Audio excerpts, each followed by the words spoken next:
thank you for being here today. We're here to provide an update on the situation at Toronto Pearson today. Toronto Pearson President and CEO Deborah Flint will be speaking with us.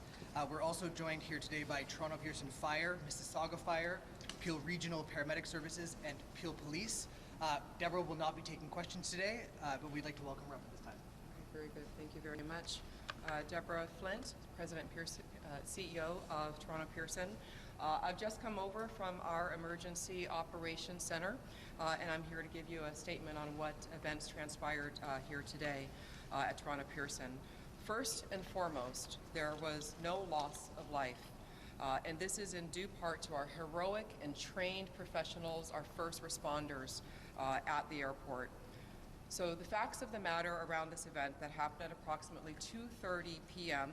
is Delta Airlines Flight 4819 from Minneapolis to Toronto, operated by subsidiary Endeavour Air, was involved in a single aircraft accident upon landing at Toronto Pearson.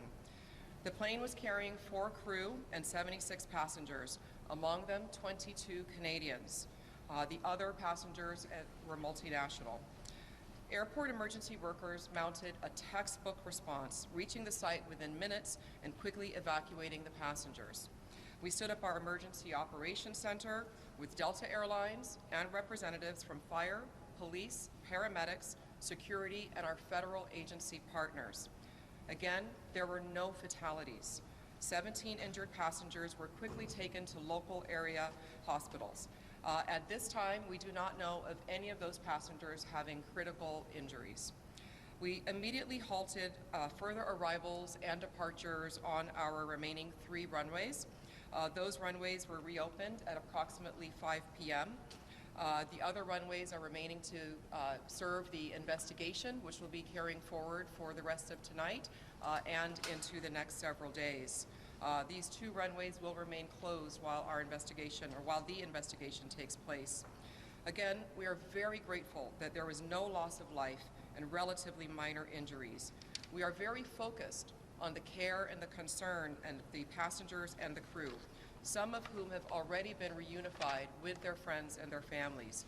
Others we have in a comfortable place right here at the airport in an environment where they're getting a lot of care and support from my staff. Delta Airlines is also continuing to provide customer care and information for passengers. In closing, no airport CEO wants to have these type of press conferences, but this is exactly what our emergency, our operations, and our first responder partners are all practiced and trained for. And again, this outcome is in due part to their heroic work, and I thank them profusely. Our thoughts and prayers are with all. We will be providing more information as it becomes available. We do expect that there will be some operational impact and some delays at the airport over the next few days while the 2 runways remain closed for the investigation. And we will be sharing information periodically. For those traveling, continue to look at our website and be in touch with your respective carrier as well. Thank you for your time today.